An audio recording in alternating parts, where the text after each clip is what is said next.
লোকে আমায় ভালোই বলে, দিব্যি চলনসই। দোষের মধ্যে একটু নাকি মিথ্যে কথা কই।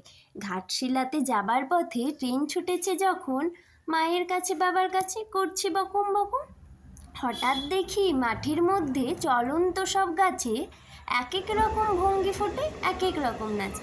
ও মা, ওই দেখো নৃত্যনাট্য! যেই বলেছে আমি, মা বকে দেয়, বড্ড তোমার বেড়েছে ফাজলামি। চিড়িয়াখানায় নাম জানো তো আমার সেজো মেশর, আদর করে দেখিয়েছিলেন পশুরাজের কেশর।